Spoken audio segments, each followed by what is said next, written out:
अभी देखिए 3-4 दिन पहले एक वीडियो दिया था शाबर मंत्र का, भगवती त्रिपुर सुंदरी जी का। और इसमें भगवती जी के स्वरूप, भगवती जी के प्रारूप, भगवती जी के श्री विग्रह के रूप में श्रीयंत्र दिखाया था, 3 डायमेंशनल श्रीयंत्र। तो खुद देखिए कि हम जो यूज़ कर रहे हैं वो क्या यूज़ कर रहे हैं, क्योंकि श्रीयंत्र के बारे में अवेयरनेस नहीं है। बहुत सारे लोगों की जिज्ञासा, बहुत सारे लोगों के क्वेश्चंस आए कि इसके विषय में डिटेल्स में बताया जाए। तो उत्तम नारायण पांडे जी से मैंने रिक्वेस्ट करी, मैंने कहा इसके बारे में थोड़ा बताएं, भले सूक्ष्म में, क्योंकि देखिए अगर लंबी बातें करने लगते हैं ना तो फिर वो एक विषय बहुत लंबा हो जाता है, लोग ऊबने लगते हैं, लोगों में सहन शक्ति नहीं है पूरा सुनने के लिए। तो इसको सरलीकरण करके बहुत ही सूक्ष्म रूप में ये बताने का प्रयास किया है हमारे पंडित जी ने कि श्रीयंत्र किस धातु पे बने, श्रीयंत्र इफेक्टिव किस तरीके से हो, सबसे अच्छा श्रीयंत्र कौन सा हो सकता है, और सबसे बड़ी चीज़ कि श्रीयंत्र किस चीज़ पे नहीं बनाया जाता।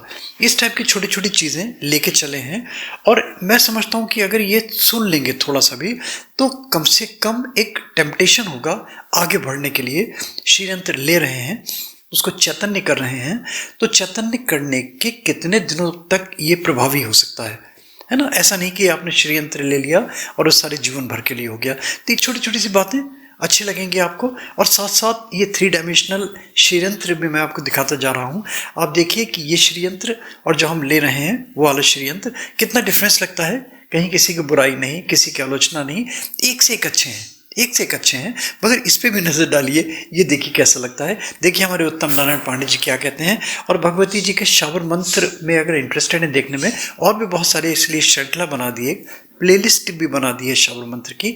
ऊपर आप देखेंगे, हमारे आई कार्ड में भी मिल जाता है, डिस्क्रिप्शन में भी दे देता हूँ, एंड स्क्रीन में भी मैं कभी कभी दे देता हूँ, तो वहाँ से भी आप इसको देख सकते हैं। उत्तम नारायण पांडे जी का सुनिए क्या कह रहे हैं। और एक रिक्वेस्ट, अच्छा लगे तो लाइक करें, सब्सक्राइब करें, फॉरवर्ड करें।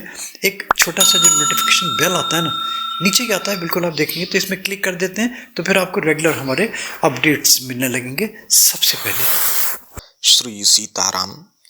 गोपाल राजू मोटिवेशनल वीडियो के लिए मैं उत्तम नारायण पांडे आज भगवती त्रिपुर सुंदरी एवं श्रीयंत्र के संबंध में चर्चा आवश्यक समझता हूँ, क्योंकि अभी जब मैंने भगवती त्रिपुर सुंदरी का शाबर मंत्र दिया तो बहुत सी जिज्ञासाएं श्रीयंत्र के संबंध में आई।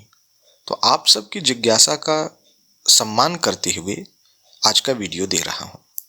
जैसा कि मैंने पहले भी बताया था कि भगवती त्रिपुर सुंदरी भोग एवं मोक्ष दोनों देने में सक्षम है। इनके बारे में कहा गया है, यत्रास्ति भोगो न च तत्र मोक्षो, यत्रास्ति मोक्षो न च तत्र भोगः, श्री सुंदरी सेवन तत्पराणाम भोगश्च मोक्षश्च करस्थ एव।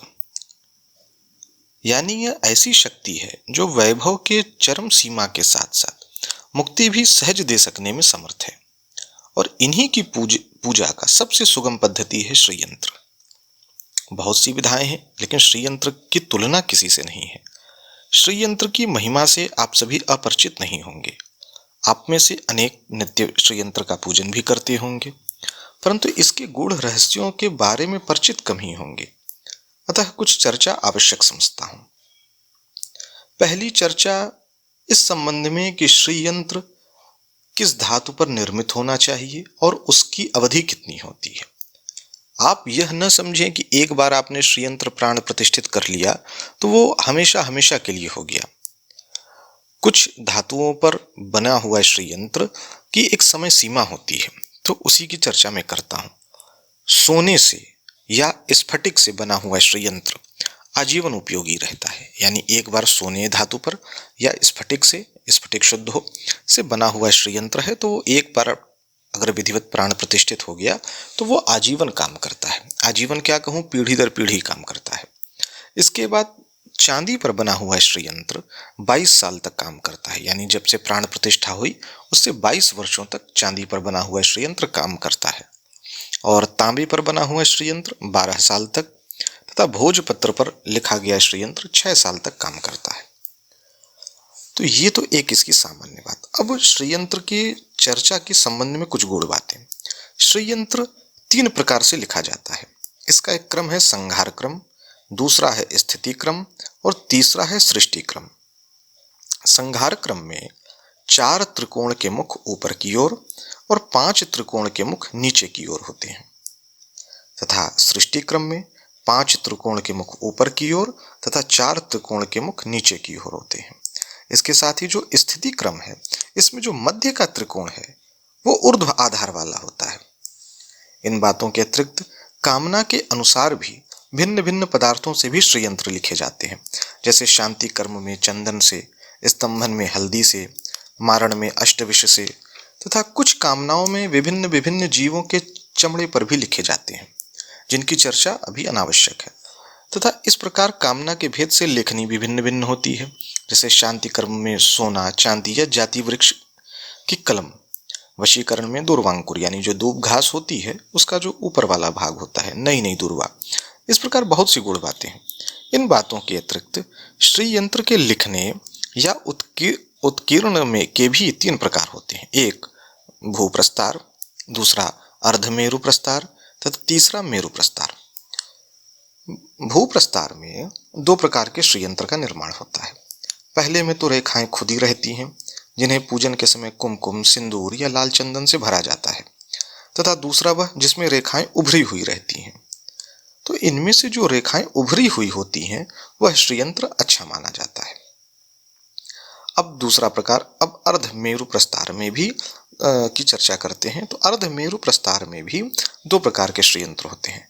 पहले में जो इसका आधी दूरी होती है वो क्रमशः उठे हुए उसमें 3 चक्र रहते हैं और रेखाएं समान होती हैं तथा उभरी रहती हैं, तथा दूसरे प्रकार में रेखाएं समान खुदी रहती हैं। अब जो इसका तीसरा प्रकार है वो है मेरु प्रस्तार। तो मेरु प्रस्तार श्रीयंत्र में भूपुर से लेकर के बिंदु तक सभी चक्र क्रमशः उठे हुए रहते हैं और पूरा यंत्र एक मेरु यानी पर्वत का रूप ले लेता है, जिसका शिखर जो होता है वो बिंदु होता है। तो वर्तमान में या तो एक सीधे तांबे के प्लेट या चांदी की प्लेट पे श्रीयंत्र जो आते हैं वो या तो प्रचलित है या ये मेरु श्रीयंत्र प्रचलित है। अर्धमेरु का प्रचलन बहुत कम है।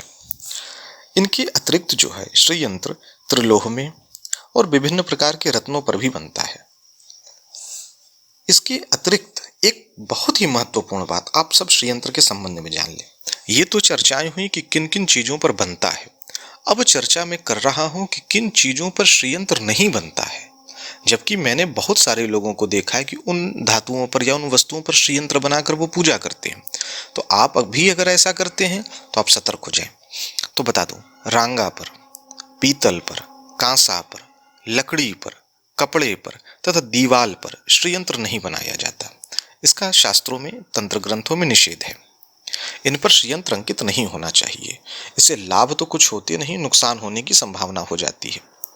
मैंने कई जगह देखा है कि पीतल का श्रीयंत्र पूजन में रखा है, उसका लोग पूजा कर रहे, या फैशन में मैंने देखा लकड़ी के श्रीयंत्र फ्रेम में बना करके और दीवालों पर टंगे हैं, उनके कभी पूजन नहीं होते। तो इन चीज़ें, अगर ये चीज़ें आप भी करते हैं तो जान लें कि श्रीयंत्र कोई फैशन के लिए या सजावट की वस्तु नहीं है। श्रीयंत्र पूजन की वस्तु है और उसको पूजन तक ही सीमित रखें। तो एक चर्चा चली है तो बता दूं, अगर आपकी आर्थिक स्थिति अच्छी नहीं है और आप भगवती की कृपा पाना चाहते हैं तो नित्य श्री सूक्त का पाठ करते हुए प्राण प्रतिष्ठित श्रीयंत्र का अभिषेक करें, शीघ्र ही लाभ दिखाई देगा। बस शर्त दो कि आपकी आस्था उस पर पूर्ण हो और श्रीयंत्र विधिवत बना हुआ हो और प्राण प्रतिष्ठित हो।